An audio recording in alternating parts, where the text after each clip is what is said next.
You're not in the territory long before you begin working a program, though, with Big Daddy Ritter. For those who don't know, Ritter would move on to the Mid-South territory and, of course, the WWF as Junkyard Dog. At the time, Ritter was the man in Calgary, and he was holding the North American heavyweight title. Had you ever met Big Daddy Ritter before this first encounter, Jake?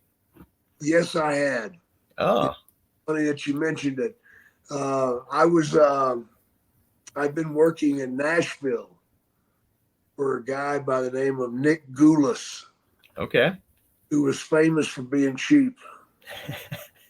Oh man, he was too much, man.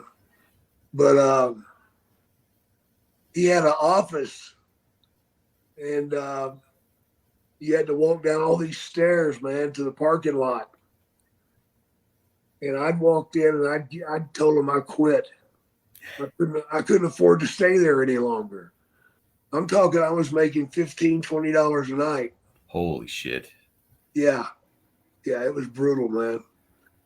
So I'd quit, and I'm walking out of there, and I run into Ritter, and he's just coming in. And he's going in for his first meet with Gulas. Did you warn him? I warned him, you know, and while we're warning him, we decided to fire up a doobie. So here we are smoking pot in his car. And then we go to get out. And when we get out, the smoke just bellows out.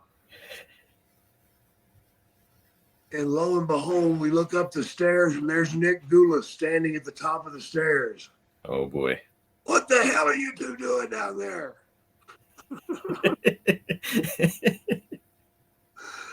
Yeah. Safe to assume that Ritter didn't get the job there? He didn't last long. That's not a great first impression with Gulas. No, not at all. You know, I didn't know that you had worked for Nick Gulas. I mean, notoriously cheap, yes, and also that's where Jerry Jarrett got his start before creating his own territory over in Nashville. Yeah. Now, was Jerry Jarrett there when you were working for Gulas? No, he wasn't. Oh, okay. And how long would you say that you were in that territory? 8 weeks. That's long enough at whatever, $15 a match. Holy shit. Yeah. Well, are you like sleeping in your car during that period, eating like potatoes? Like, how are you getting by? Just by the skin of my teeth, man. Dude. It was really tough, man. It was really tough. And I had my wife and baby with me. Oh my gosh, that's right. Yeah. So and like, it was really tough, man. Even with inflation factored in, I mean, you are making nothing, and certainly not enough to be able to support a family. So, yikes. Well, so much of Ritter's rap in his later career was his undeniable charisma and his magnetism.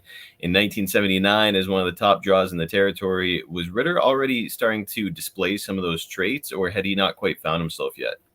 He was still looking to find himself. You know, he was doing the pimp gimmick. Was that his gimmick in Calgary? Yeah. Yeah, he was a pimp. It's a strong gimmick. Yeah. Yeah, it was real strong up there in the Great North. People didn't appreciate it. Oh, so, well, he was a heel, so I guess it works. Yeah, it worked all right. Was he getting like some nuclear heat up there in Calgary? He was getting some heat. Well, that's good. But it was warm. That's good for you coming in there as his opponent, because, man, all you've got to do is to do the right moves, get a little sympathy, and next thing you know, you guys are off to the races. Yeah, absolutely.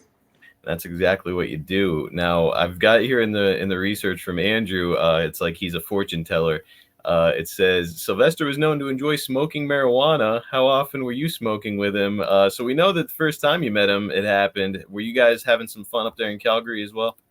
Absolutely.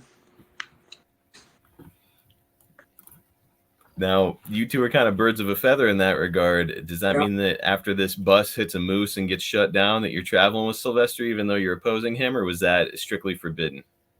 Oh, no, we were riding together. Okay, so the Stu wasn't too crazy adamant about heels and baby faces staying away from one another. No, he just had us walk off the bus different times. I gotcha. You know, it's a big part of the reason that Sylvester will have a downfall. At least this is how, you know, people kind of frame it, is that his drugs became out of control issue for him in later years. At this time in Calgary, could you see any kind of a problem developing with Sylvester, or was it he's still pretty fresh? Not really. Still pretty fresh at it, man. And he hadn't got to the big problem yet. So at this time, he was mainly smoking weed. Yeah, just smoking some weed, man. That was it. Kind of a weird question, Jake. Maybe you can shed some light on it. But like, you know, everybody's seen the movie Scarface, and they kind of position that as like the start of the cocaine pandemic, or whatever you want to call it, here in America. Up in Calgary, 1979. Are guys able to get their hands on cocaine, or is that not even a factor yet? Well, we couldn't afford to up there. There's that too. At whatever, $500 a week and trying to support yourself. Yeah, probably not a ton of extra money. No.